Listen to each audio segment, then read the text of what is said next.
President Akufo-Addo has identified stabilization of the cedi as his top priority as the government undertakes a SWOT analysis of the economy with an interest group. Now, the cedi this week showed signs of recovery against the US dollar and other trading currencies after weeks of tumbling. A sustained clampdown on the black markets is a key strategy of the government to reverse the depreciation. At a meeting with the Ghana Employees Association and the Private Enterprise Foundation, the president disclosed that a deal with the International Monetary Fund is close. The centerpiece, the need to focus on the stabilization of the currency, and then the subsequent measures that are being called for by you. I believe that these are all matters that the government is already very committed to realizing. And for our purposes here, it would be perhaps a good idea to have little vignettes from the finance minister and from the governor of the Bank of Ghana to indicate to you exactly what is being done. Because working with an association such as yours, and especially, of course, with your membership in trying to develop and strengthen our economy, that is at the heart of the work of government. And it's just that extent that I am encouraged by the consanguinity that there is between how you see the things and how we see things. I think it's very encouraging at this stage to have that from such a responsible organization as your own.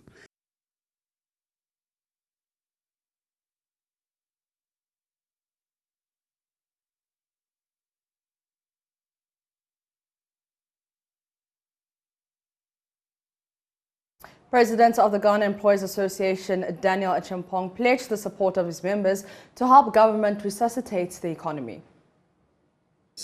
Working together with government should be able to stem the tide. Yes, we have a number of issues, but we believe these are times for finding solutions together. We are in this together, and we will win together. We know that what is going on in the country is not occasioned by any individual or group. Global events like the COVID-19, like the February 24th invasion of Ukraine by Russia, I mean, it's having its toll on every economy in the country. And we as employers are very mindful of that. We are feeling the pinch, but we know that working together, we should be able to find our way out of the maze. You know, the African Development Bank, for instance, is saying that about 60% of our iron ore and steel come from Ukraine. How can we get that? 50% of flour, 30% of wheat comes from Russia. 39% of fertilizer also from Russia. We are dependent on all of this as a country, as a burden economy to be able to survive. So if this has come us out of the blues, how are we going to have to work together to survive? We are told, yes, that our fiscal and debt levels are approaching unsustainable levels. This has raised concerns in the investment community, culminating in the downgrading of our economy. But we are hopeful that we can work together to get out of the maze.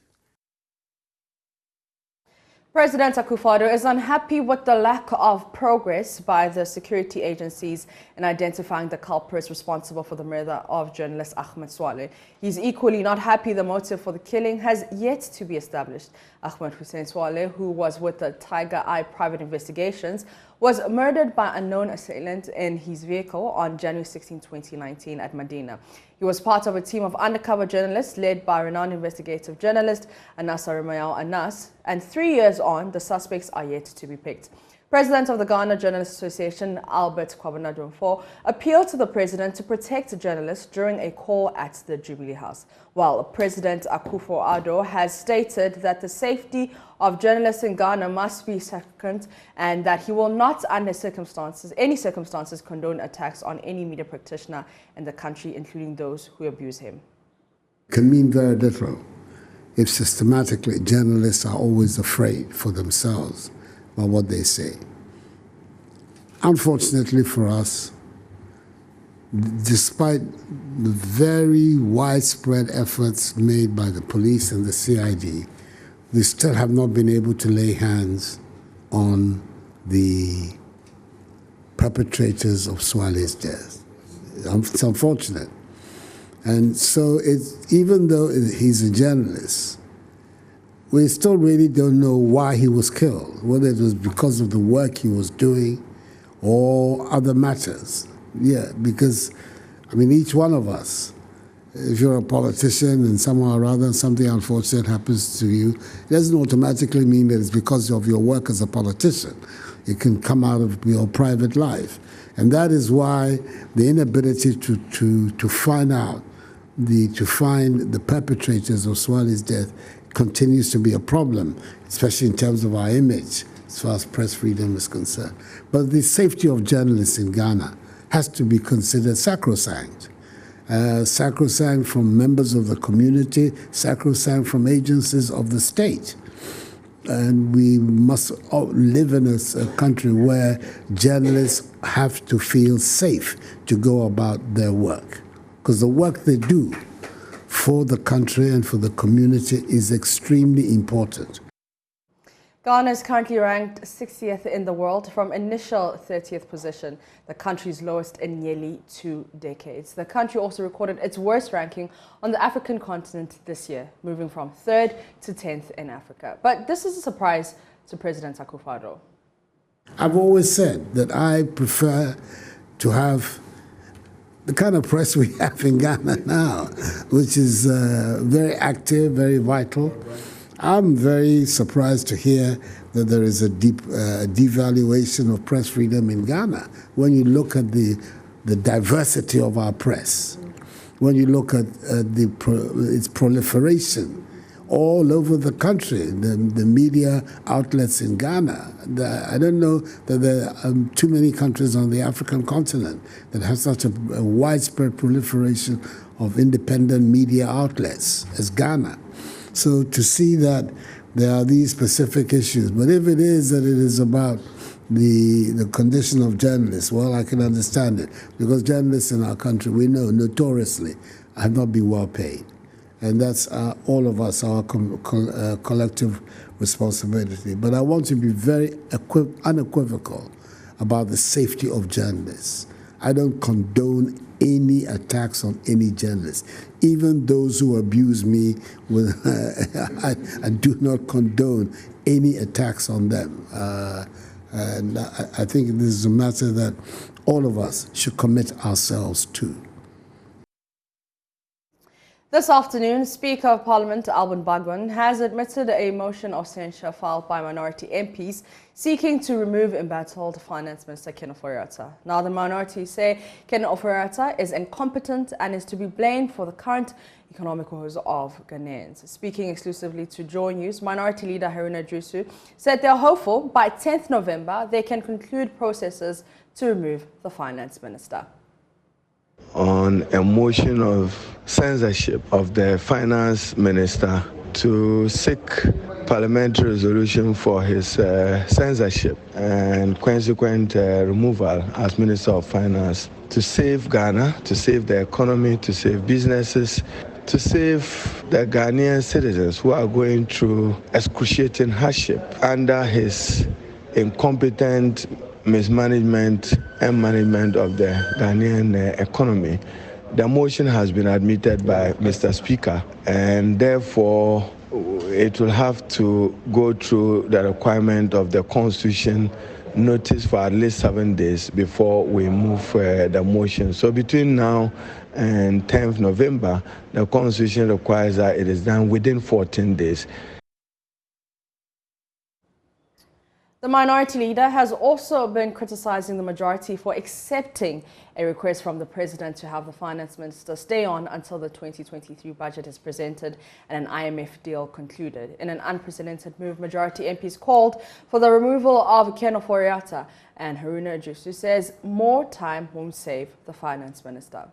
When they are asking for time to do what? If he completes the IMF project and budget, who implements it? That further creates uncertainty in the market, and that can affect the performance of the city. I'm not too sure whether Ghana's debt is sustainable, but I'm convinced that it's unsustainable, and the World Bank and IMF is likely to come to the same irresistible conclusion that Ghana's debt is unsustainable. Can you imagine when they came to tell Parliament that Sino-Hydro was better? So let them bring the tomatoes to pay for the onions. Why do you think they will now give the ministers more time? No.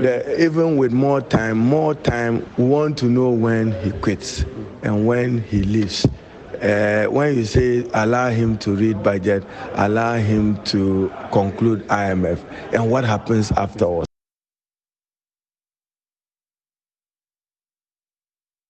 Majority Leader Osei Mensah-Bonsu says there is still division among the NPP members of Parliament, despite an agreement reached last night to allow the Finance Minister and the Minister of State at the Ministry, Charles Edubuahin, stay in office until after the conclusion of the IMF deal and the presentation and approval of the 2023 budget. Now, this is the outcome of a meeting held by the Majority Caucus after President Akufo-Addo had asked for the lifeline to be given. There's more in a statement released after the meeting. It states that the president engaged members of the caucus and requested that the issue be stood down until the conclusion of the round of negotiations with the IMF and the presentation of the budget in November 2022 and a subsequent passage of the appropriation bill, which time demands shall be acted upon. After deliberations among the caucus today, that is yesterday, Wednesday, October 26, it was agreed to accede to the president's appeal and is signed by Osei Mensah-Bonsu, Majority Leader. Majority Leader Osei Mensah-Bonsu tells JoyNews not all members are happy with the development, but are abiding by it in the interest of party unity. Consequence upon the engagement, the members have come to the appreciation of the matter that the president spoke to. Earlier on, when I met them, but that was my own plea that for the same day, we should get beyond the cross this great thing. And then when we are beyond the shores, then these things could be brought back. Well, I made a passing appeal. I would say the generality of the caucus was not predisposed to go with me. We went to see the president. The president spoke to almost the same issue that I did. But sometimes, when matters come from a man who commands greater authority, certainly members get persuaded. Some of them were convinced after I had spoken to them. And some of them were not persuaded. And when we went to the president, people got convinced and persuaded. But we reclined to come to have further deliberations on the request from the president. And the agreement at the end of it all that we should hold on for the time being. And that's what is contained in the release. Let's go to Parliament now because parliamentary correspondent Kweku Asante joins us with details. Kweku, run us through the processes that will lead to the censure motion dealt with in Parliament. So the censure motion that is reported has now been admitted by the Speaker of Parliament. It has to be notified to all other parties, including the Finance Minister himself. And if you look at the other paper today, it has been listed as a notice for the next 7 days. After these 7 days, it may be moved. The Constitution allows that within the next 14 days, this matter must be dealt with. So after these 7 days notice has been given, the movers of the motion will now move the motion on the floor to be debated and to be voted upon. The constitutional threshold is 2/3 of members of Parliament to vote for it. But just like we've been talking about, the majority have been raising some objections to the issues have been listed on the other paper. Indeed, according to Deputy Majority Leader Afenyo Makin, the ground for which the motion has been filed is not sufficient. He wants more evidence to be led so that the Speaker of Parliament can now admit those for the Finance Minister to be prepared and come back and respond to those. The Speaker of Parliament took about 5-minute break to rule on the matter. He has just returned. And so they will hear from the minority and other majority MPs. The Speaker of Parliament will make a ruling as to whether or not the other paper as has been advertised and the issues that have been raised are constitutional. Kwaku, what other business is Parliament considering today? So it's a very light day in Parliament. If you look at the other paper, a number of issues have been to do with government business, papers will be laid, and then the House will adjourn and then take the business statement for next week. All right, that is parliamentary correspondent Kwaku Asante giving us an update on what is happening in Parliament. You're still watching JoyNews today, but founder of the Ghana Institute of Public Options, Charles Rekubobre, says the latest statement by the majority MP casts doubts on the credibility on their actions. The people who originally issued this statement, please, said that the finance minister has lost credibility, and therefore this was affecting the discussions and the pace and the outcome of the negotiations. Their whole statement was premised on the need for change now. So their more recent statement has now also added them to those who have lost credibility. The internal politics is purely a matter between the executive and the parliamentarians. Obviously, they feel that they are not being able to satisfy their constituents. Let me go back to it. Because of certain payments and other obligations to them that have not been met, and they blame Ofori-Atta for that. They also say that they were not happy about insider trading, etc., etc. So the complete U-turn is, for me, nothing but shameful. And they have joined the group of incredulous politicians and an incredulous executive. On his part, Executive Director of IDEC, Dr. Emmanuel Akwete, believes the majority MP's decision is based on trust for the president. A failure will therefore incur dire consequences. The fact that Parliament is leading this and his own party puts the president in a very difficult situation. Look, there are countless number of things, apart from the budget, that they have to approve. International agreements, loans, this coming and so on. And you have a hung Parliament and an opposition that is already geared towards, bringing about this effect, censuring the minister and so on. So if I put all these factors together, I do not think that the president has had his way. Except that he says we are in the negotiations and in 3 weeks, I don't know, I picked the 3 weeks from another source, and that would end, and then we can take this. Parliament can decide not to go ahead with ratifying, approving the budget if they do not have clear signs. If they trusted their leader that his word will be done in terms of the minister standing down and resigning and all whatever. This is the position they've taken. We should hold them to it. But I think the consequence of reneging on the minister, Ken Ofori-Atta, and his deputy staying on would look quite threatening to the president. There will be a bigger action, not only in Parliament. It's possible a wider group. So other stories now. About 1,000 farmers from the Upper East and Northeast regions are marching to present a petition to the Vice President, Dr. Baumea, and the Northern MPs, calling on them to prioritize the Paulugu multipurpose dam project for investment as part of the IMF negotiations. But ahead of the march, the leadership of the Peasant Farmers Association of Ghana visited the construction site for the Paulugu dam and expressed disappointment at the disappearance of the contractor from the site.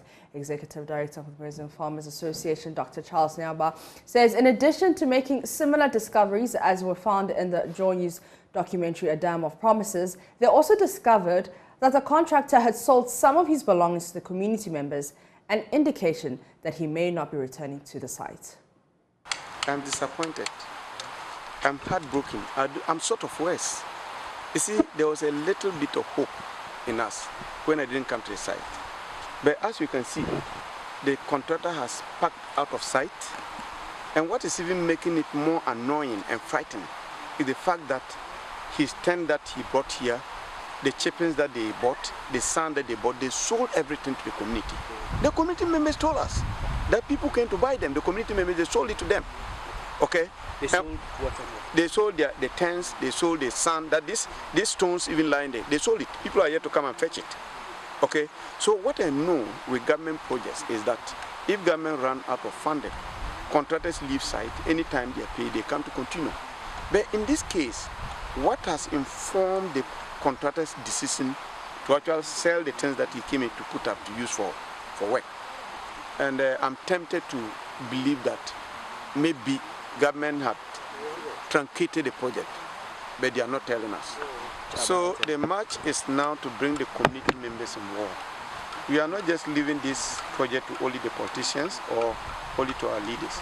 So the march is actually bringing all the farmers in Upper East and North East who are interested in the development of this irrigation project to be part of it, to raise concerns, to let the whole country know that they are so passionate about this project, and whatever government is discussing as part of the IMF bailout negotiation, this dam should be prioritized for investment. Okay?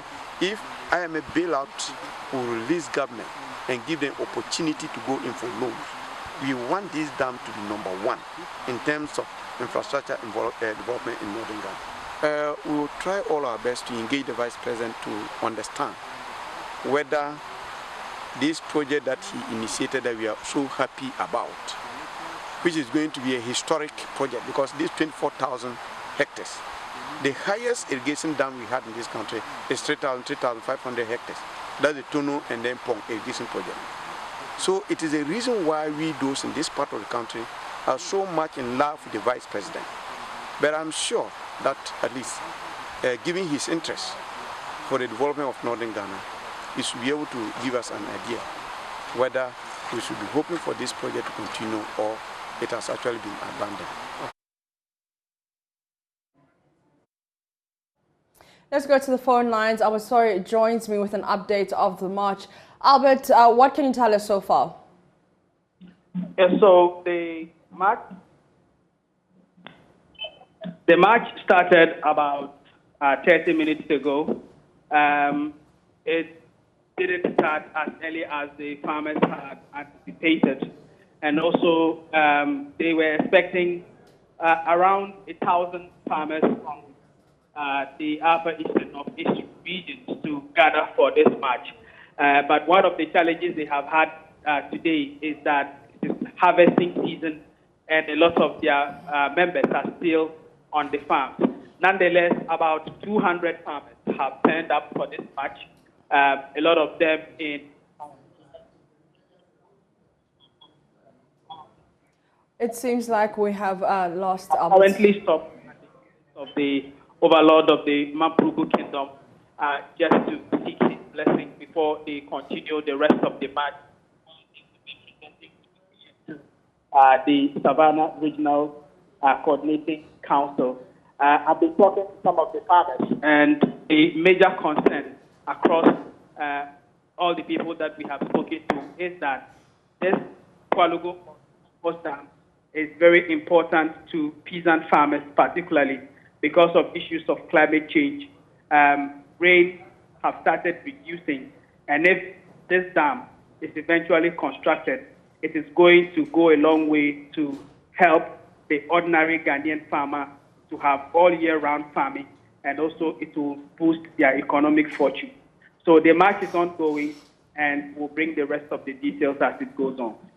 Thank you very much for that update. Upper East Regional Correspondent Albert Sorry giving us an update of that march. Now, the Asante Hene has accused some government officials and politicians of being complicit in illegal mining menace, popularly known as Galamsey. According to Otumfo Osei Tutu II, certain politicians and business people not only participate in illegal activity, but also own earth-moving equipment like excavators that are used to destroy forests and water bodies. The Asante Hene made their revelation when a delegation from the multimedia group presented a copy of its latest documentary, Destruction for Gold, to him at the Manshia Palace in Kumase. Ohimitiria has the rest of the story.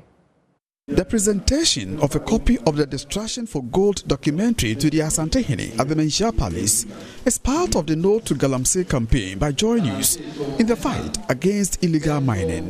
The Asante Hene observed illegal mining operations have become so complex to the extent gold can be exported out of the country through the borders without being detected. Gold chrono enam airport until ye wafidi e de gold wo ho na ye ni bi ho na yakasa galam se enkrofo aye pindi eni en afra ye nyina se ya me ani amre ne ya ntwa no na pass ye concern bo eni ye betwa na de onu ye ni aba mu mpanyimfo politics mo wo mu nyina ka ho greater no mo atotobi businessman for atotobi bebre and the kono ye ko I was here me and the Bruneko. Yeah, Ray Coco, I Diano.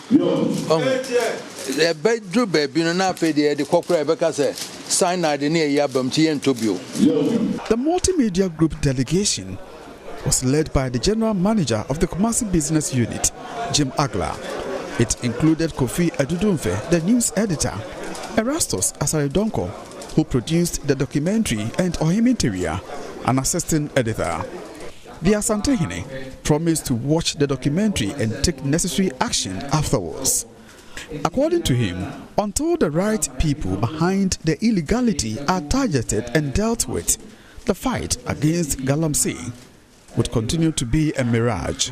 My friend, you no free wire who the Beya Fahon. Now, no one is a young said Galamsey Korea. A Ghana for a Ghana for a dear nature South Chinese you want you. And I asked him. Ya ye hu se enim nipa ye nso ye munim nipa ye nyi e kwa ni akotwa photo se enkwala no a atache we hu se galam ni atwe photo se ya chi galam se fo gold no ho na jikoy. Erastus Asaridonko is happy at the advocacy role played by the Asantehene in the Galamsey fight. Otunfo is the embodiment of power and advocacy across the world. And so we felt that having done and exposed what is really happening to our river bodies, both in the Shanti region, western region, and the eastern regions across Ghana, we felt that he is the custodian of all lands and water bodies. So we should show it to him. And if he starts an advocacy in that direction, we are sure that we're going to get somewhere, and he's going to play a major role in helping restore the natural value of our water bodies and our forest reserves. From Kumasi for JoyNews, Ohimi Teria reporting. Now, Presec Legon has now solidified its lead and bragging rights as National Science and Maths Quiz champions after beating Prempeh College and Adisadel College in a hair-raising, action-packed grand finale at the KNUST. The Presecans now have 7 trophies, 2 clear more than their closest contenders, Prempeh College, who wanted to win this year to be at par with them. Maxwell Baba has more in this report.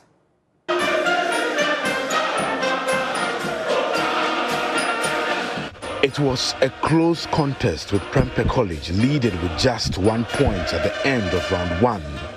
At the end of round 2, Prempeh College and Presec Legon had 21 points, with Adisadel College trailing with 13 points. The Amanfo still led in round 3 and round 4 with just 1 point. The winner of the contest was determined in round 5 with Presec Legon answering correctly their riddles. At the end of the contest, the Presecans came from a point down to lead with 9 points. I'm a metal halide commonly used in cloud seeding. Yes. Alfred? Silver iodide. You're right.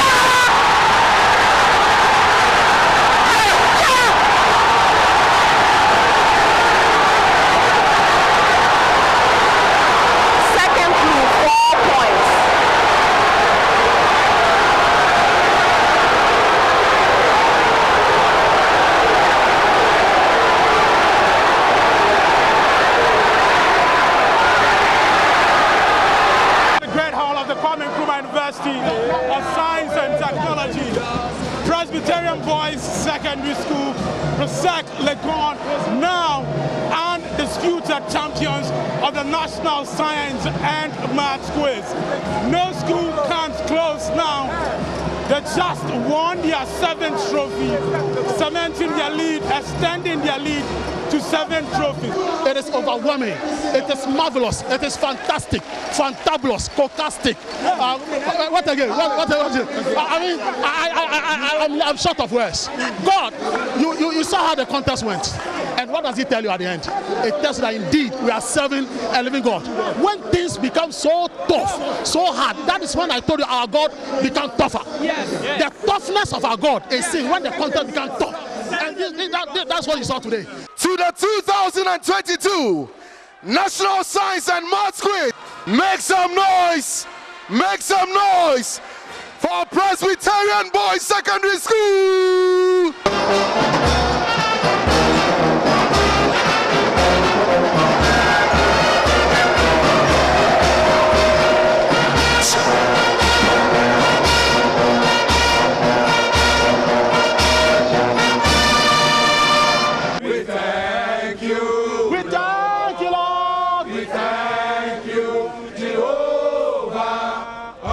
Right after the declaration of the results, members of the PSEC quiz team and old students of the school went on their knees to pray to thank God for giving them a 7th trophy. The two contestants, John Tinkran and Alfred Ken Insia, were present at the Great Hall in 2021 when Prempeh College beat them to lift the trophy. A year later, it's a sweet revenge, and they couldn't hide their joy. When they beat us, we were all shocked, and we took it very badly, and we were disappointed. But then we remembered that God still lives and God still reigns, and as long as God reigns, there is hope. And so that brought us this far. Okay. Yeah, just like he said, a similar feeling. Just that seeing that we were very hopeful that this year is going to go well. And also, it was a learning platform for us. So we learned from the small mistakes that we made last year, and we try not to commit them this year.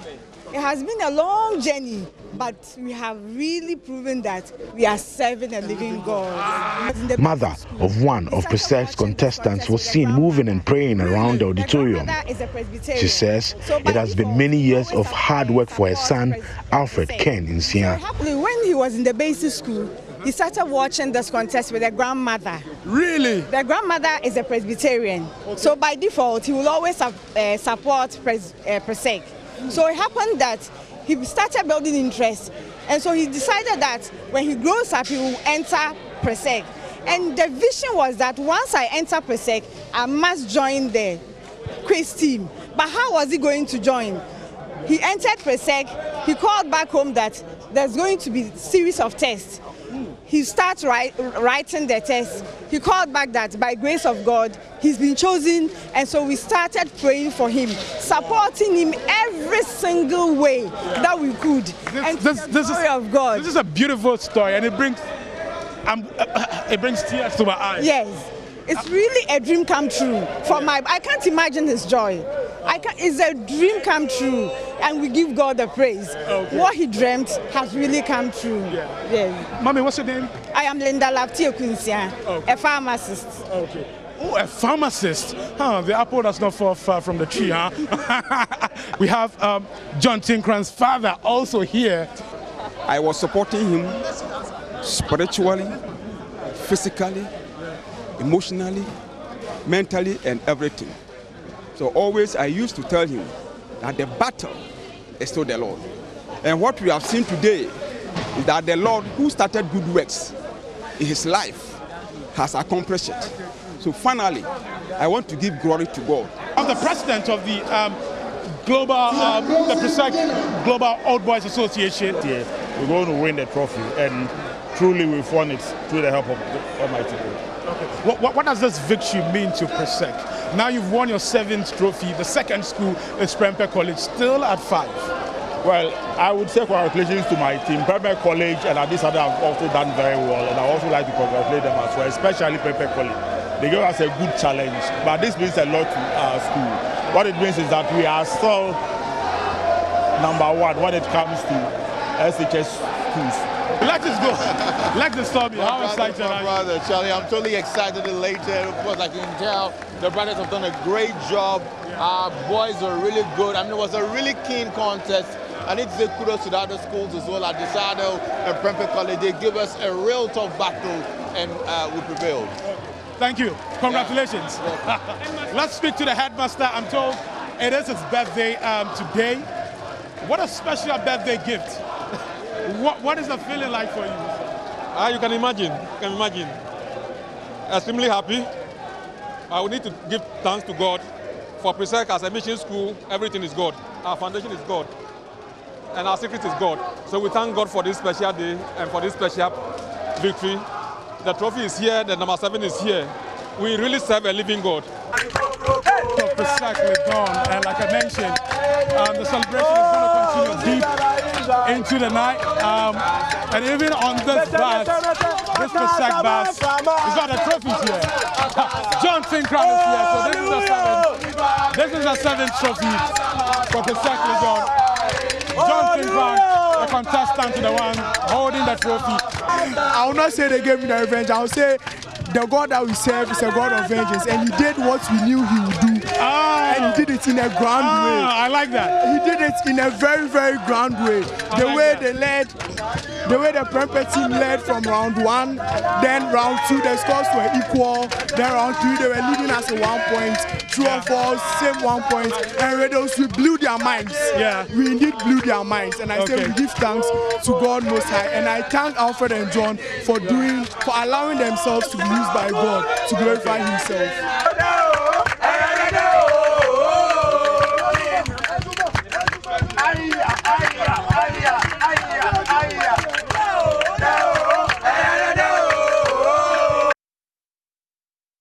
Once again, congratulations to Prosek. You're still watching JoyNews today. Up next is business.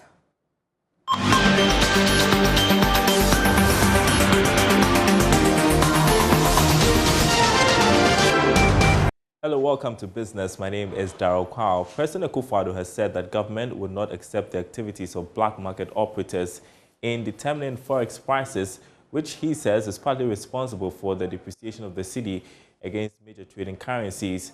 At a meeting with operators of forex bureaus at the Jubilee House, the president said the Bank of Ghana will continue to clamp down on such illegal activities. The state of our currency and the turbulence in our foreign exchange market is a matter of notoriety now in Ghana. And it's a matter of very grave concern. I know you've been having a lot of discussions with the governor, your regulator of the bank, and I think I'll ask him also to come and give us a flavor of what indeed that he has been telling you and what he conceives out to be the problems.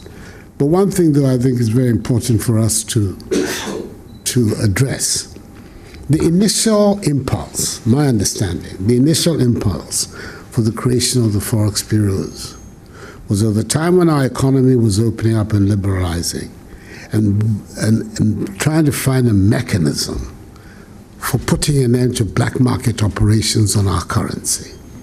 That was the initial impulse. So we would have these forex bureaus regulated by the Bank of Ghana, but which would make access to foreign exchange in a regulated and controlled manner easier. Unfortunately, somehow, this initial motivation for the creation of the forex bureaus has still not materialized. The black market, and you hear public commentators, it is commentators of the Bank of Ghana itself and others say, this is still the black market that is basically driving both the supply as well as the rate of our foreign exchange transactions. That is, for me, completely unacceptable. And we have to find a way to work together to drive the black market out of business, so that the formal sector, in terms of the banks, in terms of the forex bureaus, can be the proper avenue for dealing with foreign exchange transactions in our country. Now, over 1.2 million cedis will be paid to shareholders of Ejima Kwahoma Rural Bank as dividend for the year 2021. This represents a 16% return on investment, with each share attracting 8 peso dividend. It comes after the expiration of a directive by the Bank of Ghana for deposit-taking institutions to halt payment of dividends in 2 financial years due to the impact of COVID-19. Here's more in this report. Ejima Kwahoma Rural Bank recorded profit before tax of over 7 million cedis in the year under review, a raise from 5.9 million posted in 2020. The bank, in the year under review, made a profit margin of 28% in comparison to the previous year. This is in spite of the negative economic outlook in comparison to the previous year. Deposits of customers grew by 19.6% from 205.3 million cedis in 2020 to 245.7 million cedis. In closing the 2021 financial year, total assets of the bank grew by 18.74%, driven mainly by a 14.15% increase in loans and advances to support the agriculture and SME sector of the economy.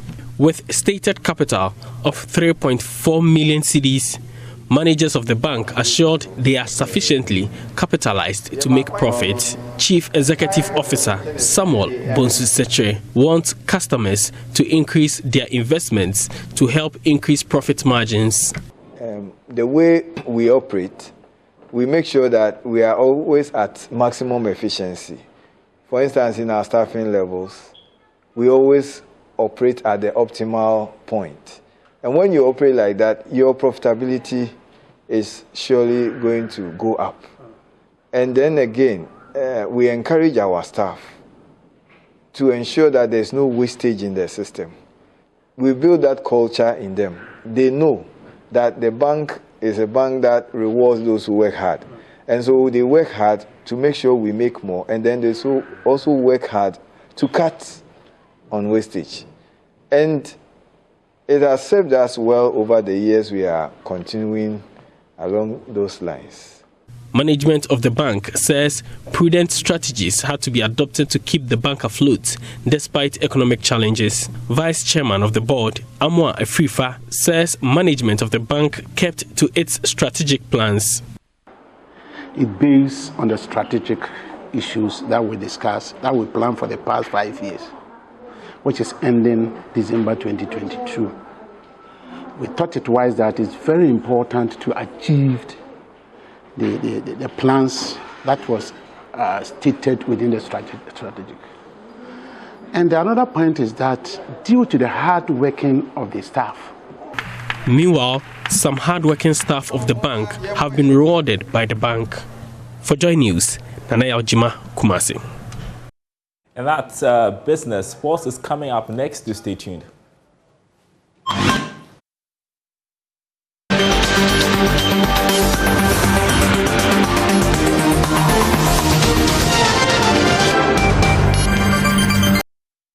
Let's do sports now on Joy News today with me, Muftar Nabila Abdullahi, President of the Ghana Football Association. Kate Okreku has revealed the itinerary for the Black Stars as they prepare for the FIFA World Cup. According to him, the team will open camp on November 10 and leave for Qatar, the tournament, on November 18, a day after a friendly match against Switzerland in Abu Dhabi. Your Black Stars will start the journey with a short trip to a training camp in Abu Dhabi on the 10th of November.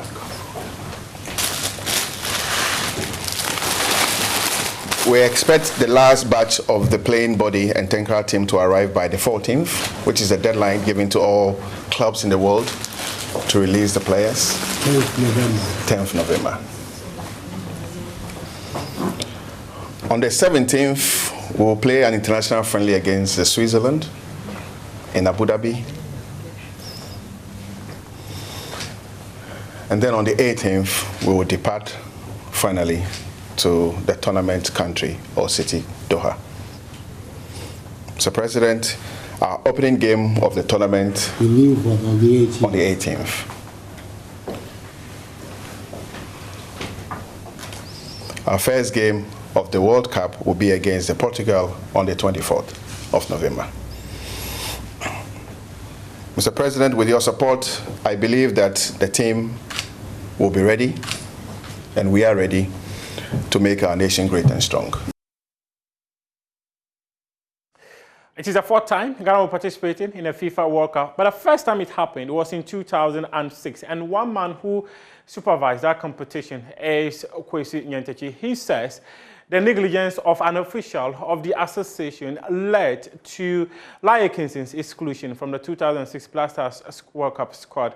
Speaking on Prime Take, he revealed an appeal for his suspension was filed out of time. Unfortunately, was suspended through the red card in Egypt. In the game against Senegal. Yeah, during the AFCON in 2006. Yeah. And Ghana appealed. The truth of the matter was that the appeal was filed out of time. It was filed out of time. Yes, it was filed out of time. How did you forget to? Somebody's negligence at the time. I remember this gentleman, Alex Asante, brought me the sanction in my room in the hotel at Port Said. I was then seated with Obi Amwan. who was the deputy sports minister. Yeah. Then I asked Alex to hand over the document to another official to handle. Yeah. And then we all concentrated on other things, hoping that this thing will be done. And it was not done. So the time that we all came back to look at it, it had not been done. And the time for filing an appeal had elapsed. And when the time for filing an appeal elapses, there is no other way you can even be heard, unless you go for extension of time within which to file the appeal. But in football, we don't do extension of time to file appeal.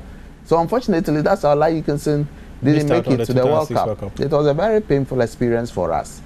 Nevertheless, we went to the World Cup, lost the first game to Italy, but won the two subsequent games and made it to the second round. And Czech Republic. Unfortunately, we met the almighty Brazil. And they whipped us 3-0. 3-0. But having been to the World Cup for the first time, we thought that the team did well by going that was a success. Round. The first part of this interview comes your way at 7:10 a.m. on the AM show on Friday, that is tomorrow, and the second part on Sunday at 9 p.m. Muftar Nabla here with sports. Up next is World News. And that's it for Joy News today. For more news, you can log on to myjoyonline.com. My name is Mapitso Sebidi. Enjoy the rest of your afternoon.